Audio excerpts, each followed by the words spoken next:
आंबेगाव तालुक्यातील मंचर येथे सोमवारी एक हृदय पिळवटून टाकणारी घटना घडली। नामांकित रयत शिक्षण संस्थेच्या मंचर येथील महात्मा गांधी महाविद्यालयातील विज्ञान शाखेत इयत्ता 11वीच्या वर्गात शिकत असलेल्या कुमार वीर अनिल शिंदे या अवघ्या 17 वर्षीय विद्यार्थ्याचा महाविद्यालयालगत असलेल्या पुणे नाशिक महामार्गावर अपघाती मृत्यू झाला। वीर शिंदे हा अवसरी खुर्द येथील खालचा शिंदेमळा वेताळेश्वर महाराज मंदिरा शेजारी राहत होता। महाविद्यालय सुटल्यानंतर वीर शिंदे आणि त्याच्यासोबतचे आणखी 2 वर्गमित्र असे 3 जण हे दुचाकीवरून घरी परतत असताना राज्य परिवहन महामंडळाच्या एसटी बस सोबत जोरदार धडक झाली। रविवारी वीर शिंदेचा वाढदिवस होता। सायंकाळी कुटुंबियांनी आणि मित्रांनी त्याचा वाढदिवस उत्साहात साजरा केला आणि काही तास उलटताच सोमवारी सायंकाळी मंचर येथे अपघातात त्याचा दुर्दैवी मृत्यू झाला। कालचा जो या ठिकाणी अपघात झाला तो झालेला अपघात हा निश्चितच अतिशय दुःखद अशी घटना आहे। त्या घटनेचं विश्लेषण करायला आमच्याकडे शब्दही नाही। त्या कुटुंबावरती जो काळाचा आघात आलेला आहे आणि आमच्याही या शाळेच्या दृष्टीनं तो निश्चितच काळा दिवस आहे। कारण नव्यानंच 11वीचे वर्ग सुरू झाले, 4 दिवसच झाले कॉलेज ज्युनियर कॉलेज सुरू होऊन मुलं शाळेत यायला लागली। अतिशय आनंदानं उत्साहानं मुलं शाळेमध्ये येतात बसतात। परंतु हा वीर शिंदे नावाचा मुलगा काल त्याचा 3रा-4था दिवस शाळेचा तो शाळेत आला, परंतु तो जो अपघाताचा झाला आणि त्यामध्ये त्याचा प्राण त्या ठिकाणी गेलेला आहे। निश्चितच ते अतिशय वेदनादायी दुःखद घटना आहे। परंतु ही दुःखद घटना घडत असताना हा जो नॅशनल हायवे आपण पाहिलेला आहे, हा नॅशनल हायवे हा एकदम महात्मा गांधी विद्यालयाच्या गेटला समोर फिटून जाणार आहे। या ठिकाणी आमच्या महाविद्यालयामध्ये 2,500 विद्यार्थी 5वीपासून तर 12वीपर्यंत शिक्षण घेतात। त्याचबरोबर लागून आमची रयत शिक्षण संस्थेची प्राथमिक शाळा आहे। त्या ठिकाणी बालवाडीपासून तर 4थीपर्यंत जवळजवळ 500 ते 600 विद्यार्थी आहेत। जे 3-1 विद्यार्थी आमचे या ठिकाणी शिक्षण घेतात। आणि रोडच्या पूर्वेला तुम्ही पाहिलं तर आमचं रयतचंच अण्णासाहेब आवटे महाविद्यालय, त्या ठिकाणी 2,500-3,000 विद्यार्थी शिक्षण घेतात।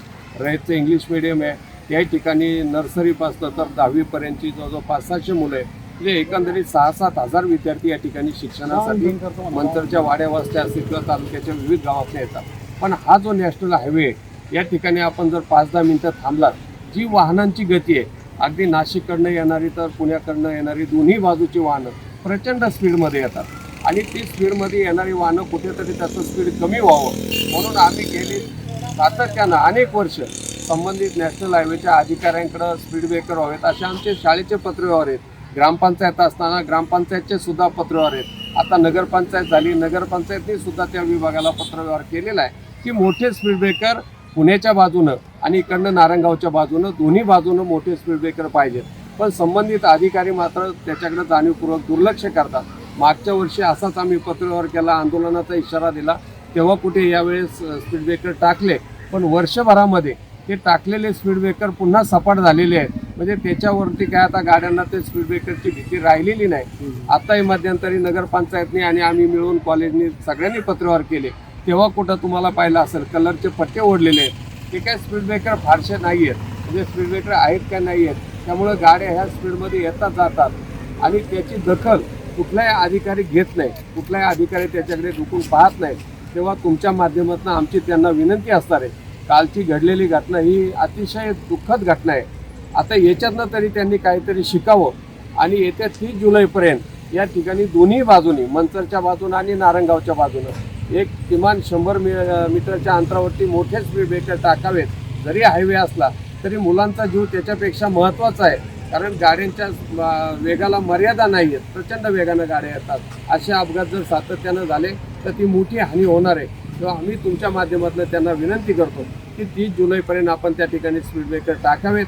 स्पीड ब्रेकर नाही टाकले तर मग आम्हाला मात्र त्याचं वेगळं पाऊल उचलावं लागेल, कारण आता ह्या कुठेतरी मर्यादालाही अंत असतो। आमच्या मर्यादा आता संपलेल्या आहेत। सगळे शाळेचे विद्यार्थी 30 जुलैला आम्ही या ठिकाणी रस्त्यावर घेऊन येऊ आणि रस्ता रोका आंदोलन करू। मंचरहून नारायणगावकडे जाताना पुणे नाशिक महामार्गाच्या डाव्या बाजूला रयत शिक्षण संस्थेचे महात्मा गांधी विद्यालय, कनिष्ठ महाविद्यालय तसेच इंग्लिश मीडियमची शाळा आहे, तर उजव्या बाजूला पूर्वेच्या दिशेने अण्णासाहेब आवटे महाविद्यालय आणि लहान मुलांची इंग्लिश मीडियमची शाळा आहे। या शिक्षण संस्थेत हजारो विद्यार्थी शिक्षण घेत आहेत। विद्यार्थी आणि पालकांना रोज ये-जा करण्यासाठी पुणे नाशिक महामार्ग हा एकमेव मार्ग आहे. त्यामुळे या महामार्गावरती विद्यार्थ्यांच्या सुरक्षेच्या दृष्टीने स्पीड ब्रेकर, योग्य त्या मार्किंग, महामार्गाच्या दोन्ही बाजूला फुटपाथ आणि स्पष्ट सूचना फलक असणं अपेक्षित आहे. परंतु सुरुवातीला मार्गावरती असलेले स्पीड ब्रेकर हे पूर्णपणे सपाट झाले असून मंचरहून नारायणगावच्या दिशेने तसेच नारायणगावहून मंचरच्या दिशेने येणाऱ्या वाहनांसाठी कुठलाही सूचना फलक लावल्याचे दिसून येत नाही. याला जबाबदार जर म्हणाल सर तर ह्याला जबाबदार राष्ट्रीय महामार्ग क्रमांक 50चे अधिकारी दिलीप शिंदे आहेत. मी त्यांचा पहिल्यांदा निषेध करतो आणि त्यांना मी वेळोवेळी मागणी केली होती की सर इथं आम्हाला तुम्ही गतिरोधक द्या.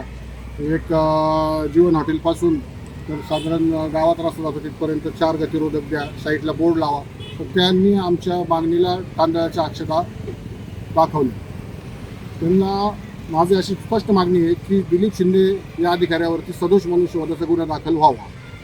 आता याच्यानंतर आम्ही 30 तारखेला सर्व पालकांना घेऊन राष्ट्रीय महामार्ग क्रमांक 50 वरती मोठे जन आंदोलन उभारणार आहे. महात्मा गांधी विद्यालय व महाविद्यालयाच्या शालेय शिक्षण कमिटीने महामार्ग प्रशासनाच्या अधिकाऱ्यांकडे पत्राद्वारे वारंवार मागणी करून देखील विद्यार्थ्यांच्या सुरक्षेसाठी कुठलीही उपाययोजना करण्यात आली नाही. सर, आणखी किती वीर शिंदेची वाट पाहावी लागणार आहे? त्याच्यानंतर या सगळ्या उपाययोजना केल्या जातील. कारण सकाळीच्या वेळेस इथे मी आमच्या कुटुंबातील 2 मुली या आपल्या संस्थेमध्ये शिक्षण घेत आहेत, कॉलेजला आहेत, हायस्कूलला आहेत. काळजीपोटी इथं येणं भाग पडतं. मी चित्रीकरण करत असताना तिथे एक एसटी महामंडळाची बस अक्षरशः तिथे ओव्हरटेक करत असताना दुसऱ्या बाजूने शिरेल त्याचं फुटेज माझ्याकडे आहे. काय नेमकं हे सगळं घडतंय, याला जबाबदार कोण आहे आणि काय होणं गरजेचं आहे आणि आणखी किती दिवस वाट पाहावी लागणार आहे? धन्यवाद. वस्तुस्थिती अशी आहे की काल जो ऍक्सिडेंट झाला त्या ऍक्सिडेंटमध्ये एक 11वीचा शालेय विद्यार्थी दुर्दैवी असं त्याचं निधन झालं. खरं तर वास्तविक या जो कालची घटना घडली या घटनेला अधिकारी जबाबदार 100% आहेतच, परंतु पालकांची सुद्धा याच्यामध्ये फार मोठी चूक आहे. कारण पालक देखील आम्ही पाहतो, कॉलेज असेल हायस्कूल असेल या दोन्ही ठिकाणी 10वीचे आणि 12वीची मुलं का ज्यांच्याकडे कुठल्याही प्रकारचं लायसन नसतं, परंतु आई वडील त्यांना त्या ठिकाणी 2 व्हीलर्स गाडी देतात आणि 2 व्हीलर्स गाडी दिल्यानंतर आई वडिलांना माहीत पण नसतं की ती मुलं शाळेत आल्यानंतर ट्रिबल शीट, डबल शीट स्पीडनी मुलं सुद्धा अत्यंत स्पीडनी गाड्या त्या ठिकाणी चालवतात आणि त्यामध्ये चूक कुणाची हे महत्वाचं नाही. परंतु काल जसं एखादा अपघात होतो असा अपघात झाल्यानंतर आपण हळहळ व्यक्त करतो, परंतु ही हळहळ व्यक्त करत असताना आपण हा विचार केला पाहिजे पालकांनी की आपण आपल्या मुलांना गाडी देणं कितपत योग्य आहे. कारण आज तरुण मुलांना गाडी दिल्यानंतर मंचरमध्ये आल्यानंतर बाहेरील जी मुलं आहेत ती अनेक मित्र गाडीवरून घेऊन त्या ठिकाणी स्टँडवर सोडायला जातात, पुन्हा येतात, पुन्हा एक राऊंड मारतात आणि अशामध्ये बेधडकपणे चालवणारे गाडी सुद्धा तेवढंच गाडी चालवणारे सुद्धा जबाबदार आहे. कालचा जो प्रकार झाला नक्कीच एसटी महामंडळाचे अनेक ड्रायव्हर अशाच पद्धतीने गाड्या त्या ठिकाणी बेधडक चालवत असतात. 100% त्यांची चूक आहे आणि नॅशनल हायवेचे अधिकारी यांची देखील चूक आहे. कारण या ठिकाणी जवळजवळ 1 किलोमीटरच्या अंतरामध्ये कुठेच येथे शाळा असल्याचा बोर्ड जो हवा होता तो बोर्ड कुठे लागलेला नाही. एखादं अपघाती स्थळ म्हणून ज्या ठिकाणी दाखवलं पाहिजे तो बोर्ड नाहीये.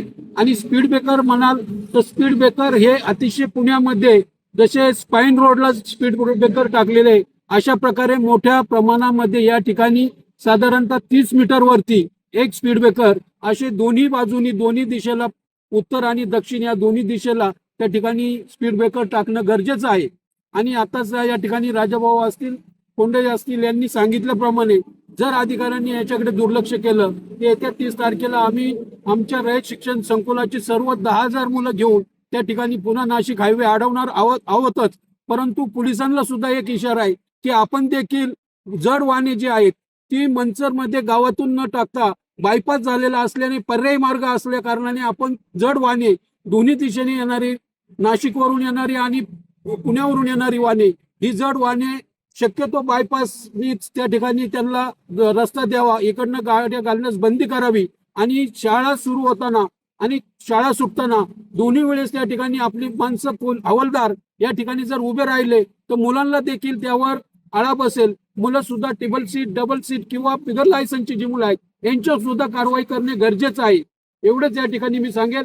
आणि तुमच्या माध्यमातून आमची एक गृह खात्याला संबंधित शासकीय अधिकाऱ्यांना एक विनंती आहे की आता हा अधिकाऱ्यांना अति झालेला आहे, कुठेतरी त्यांच्यावरती सदोष मनुष्यवादाचा गुन्हा दाखल करावा. कारण हा जीव जो गेलेला आहे तो अतिशय बालवयातला आहे, उमलतं आयुष्य त्याचं त्या कुटुंब उद्ध्वस्त झालेलं आहे. म्हणजे हा जाणीवपूर्वक सातत्यानं आम्ही मागणी करून जर स्पीड ब्रेकर टाकले असते तर मला वाटतं कुठंतरी या वाहनांचे अपघात टळले असते आणि तो जीव एक वाचला असता.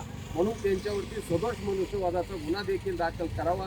आणि या ठिकाणी एक वेगळी सुरक्षा व्यवस्था पोलीस अधिकाऱ्यांना सुद्धा आम्ही वारंवार कळवलेलं आहे. शाळा भरताना जर तुमचे 2 ड्रेसमधले पोलीस या ठिकाणी थांबले आणि शाळा सुटताना थांबले तर कुठंतरी खाकी वर्दी पाहून वाहन चालकांना सुद्धा थोडीशी भीती निर्माण होईल आणि विद्यार्थ्यांच्या मनामध्ये सुद्धा सायकली असतील किंवा पायी जाताना एक शिस्त तयार होईल.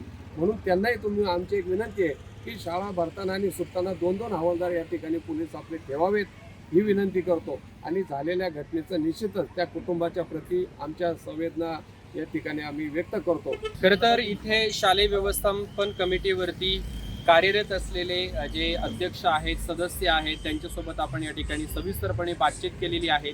खरं तर सोमवारी जो काही या ठिकाणी मंचरमधून जाणारा पुणे नाशिक महामार्ग आहे त्याच्यावरती जो काही प्रकार घडला आणि त्याच्यातून वीर शिंदे हा अवघ्या 11वीला शिकत असलेला विद्यार्थी त्या ठिकाणी मृत्यू पावला. खरं तर खेदाची बाब आहे.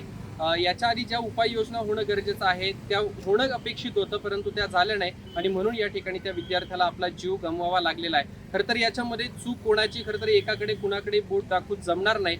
विद्यार्थ्यांनी सुद्धा ती काळजी घेणं गरजेचं आहे, कारण की टेबल शीट त्या ठिकाणी प्रवास करणं हे देखील चुकीचं आहे. आणि एस टी महामंडळाचे जे काही वाहक आहेत, ड्रायव्हर आहेत, ते सुद्धा कुठेतरी बेदरकारपणे त्या ठिकाणी वाहने चालवताना निदर्शनास येतात. इतर ठिकाणी ठीक आहे, हायवेच्या ठिकाणी ठीक आहे, परंतु जिथे शाळा आहेत, वर्दळीची जागा आहे, या ठिकाणी किमान त्या ठिकाणी आपल्या वाहनाचा स्पीड आहे, वेग आहे, तो त्या ठिकाणी कंट्रोलमध्ये असणं गरजेचं आहे. शांतपणाने त्या ठिकाणी आपली वाहनं त्या ठिकाणी नेणं अपेक्षित असताना मात्र त्याही ठिकाणी वाहकांचं कुठे ना कुठेतरी चुकत आहे. त्याच्यामुळे या संबंधित घटनाक्रमाकडे हायवे प्रशासनाचे जे काही अधिकारी आहेत ते लवकरात लवकर लक्ष घालतील आणि विद्यार्थ्यांची जी काही भविष्यातील सुरक्षितता आहे ती कुठेतरी जोपासली जाईल असाच आशावाद या निमित्ताने व्यक्त करूयात. व्हिडिओ जर्नलिस्ट समीक्षा गोलपसह मी लक्ष्मण दातखिळे, LDTV मराठी, मंचर.